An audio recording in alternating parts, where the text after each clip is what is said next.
If you had a son, I'd love to have a son, by the way, because I grew up without a father. This is a perfect question then. If you had a son right now, and around 22 years old, Okay. he just disagreed with you. He didn't understand your point of view, Yeah. and he left you. Wait, and you had the power to help him in life, even though he wants nothing to do with you. Would you take care of your son? Of course.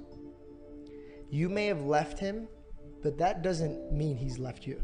I have this. The reason why I'm getting emotional is I literally have. It's so funny because I have this conversation because I like to challenge. I like to ask this question, but I have this literal passage like in my room. Is it footprints in the sand? Yeah.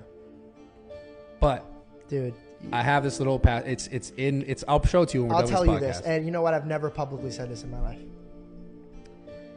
When I was in the 3rd grade, I got held back and I lost all my friends, and I was getting beat up every single day. And I didn't want my mom and dad to know about it, so I'd just go in my room and then I'd just pretend like I was happy and I was crying. And in the 3rd grade, it was the first time in my life.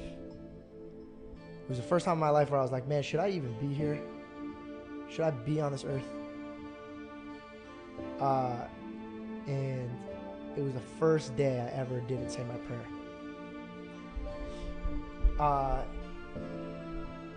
I went to bed and I could still see that dream, like it was like I had it right now. And all of my dreams were happening. Like all the kids were nice to me. And this girl named Lindsay in my class I had a crush on. She sat right here to me, bro. And she looked at me and she said, "Are we gonna hang out at lunch?" And that meant a lot to me because at lunch I would go in the bathroom and sit by myself. And then this kid named Bryce came in and he gave me a soccer ball. And in my heart, I've always wanted to play soccer with them. And then everything evaporated. And then this dark figure came into my face in my dream. And he said, "You have left the Holy One." And I got so scared. I just started saying God's name. And I was like, "God, please be with me. Please be with me. I'm really scared." And then this bright light came into my room in my dream because I was back in my room and I had to bow my head. Years later, bro. Oh, let me pause right here. 2 of the things that happened in my dream, I learned years later that in the scripture, the devil can't say God's name. He refers to him as the Holy One. And there was no way in my life that I was ever going to know that. And then later on, Moses couldn't see him and he got blinded. He compared it to the sun. And I remember in my dream, he was so bright, bro. I couldn't even look at him. I had to willingly bow down.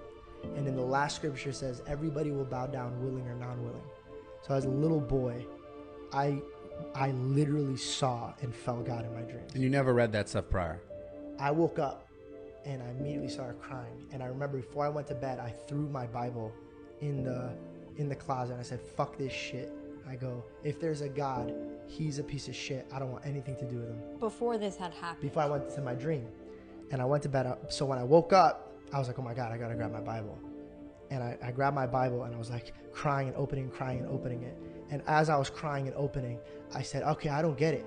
I don't get it. If you exist, then why would you leave me here by myself?" And then the footprints in the sand card fell out of the Bible.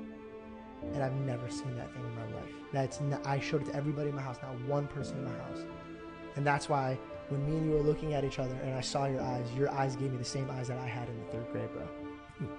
And I think deep down you know that he's been right next to you the whole time. And I think you have this, I don't know if it's pride or maybe a bit of tension and anger from your past, that you have so many questions for him, but those questions can't be answered unless you have those relationships. And I promise you, bro, and I don't know if that's why we've been drawn near to each other, but dude, I don't care how much you could look me in the eyes and say you don't believe in God or you don't care about God, but that man loves you, bro. And you can look around and see what's happening in your life, and there's going to be a time where you look him in the eyes, but I promise you, you may have left him, but there has not been a single minute in your life that he hasn't left your side. And every time that you have those moments where you turn back and you look and you're like, those are my darkest moments. Why are there only 2 footprints? Is because I don't care how strong you lift, God has been lifting you through those moments. And those footprints are his, they're not yours. And I know that's hurting you hard. Because, bro, like I see your eyes right now and It is literally the moment what you're going through in your eyes right now, dude. I know what you're feeling. And that feeling is that tiny bit of you where you're like, all right, I feel it. Yeah, I mean, well, it's like